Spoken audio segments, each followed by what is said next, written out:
In this video, I'm going to go through the process of removing the message of the day on Ubuntu 24.04. The message of the day by default appears when you log into the CLI on the Ubuntu system and shows things such as system information and if there's any updates available to install. So why would you want to remove the message of the day?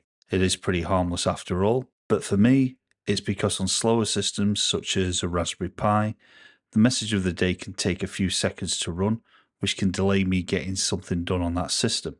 On high performance systems, it's less of a problem. So I'll give you an example. I'm just going to connect over to one of my Raspberry Pis.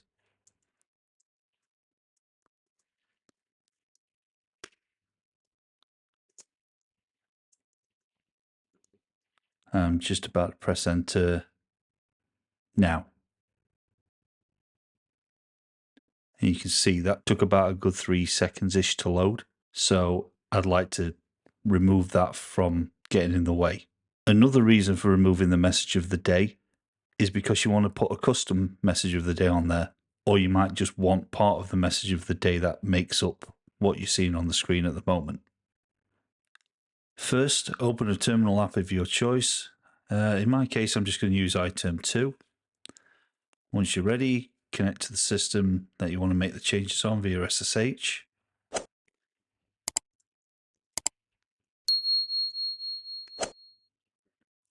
That's the message of the day already showing, so this is basically what I want to get rid of. So to get rid of it, the first thing you need to do is change to the directory where the files are stored for the configuration.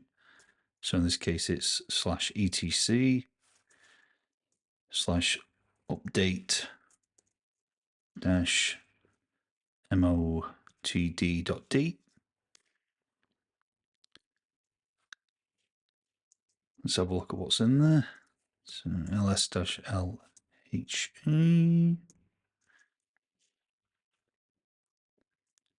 So one of the things to notice is, with this being Ubuntu, they color code their bash shell by default. So all of the green files are pretty much what makes up the message of the day. And you can see on the left hand side, we have them all set to read, write, execute, read, execute, and read, execute. So what we need to do to basically turn off the message of the day is very simply just remove the executable flag off all of these files. The only exception is going to be the 50-landscape-sysinfo one.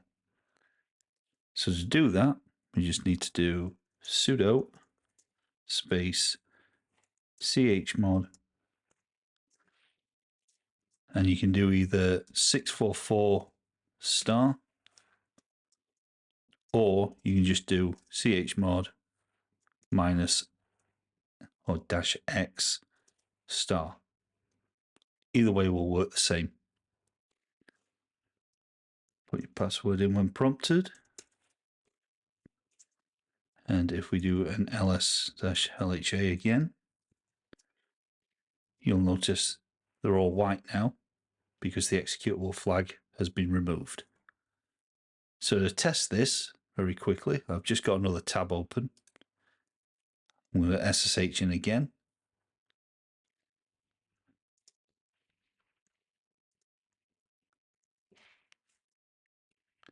And as you can see, the whole lot's gone. Now, if you want to reverse that, or maybe you just want to have one of the files configurations show up, so let's pick one.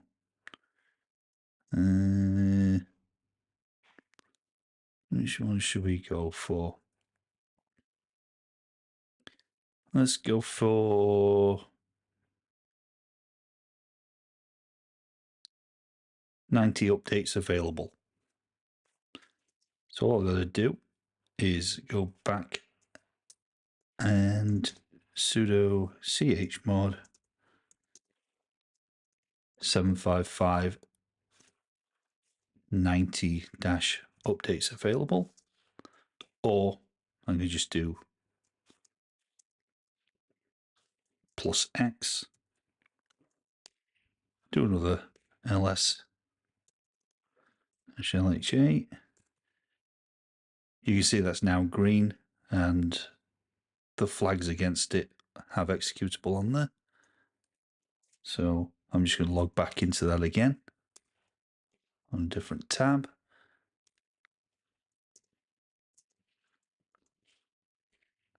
And as you can see,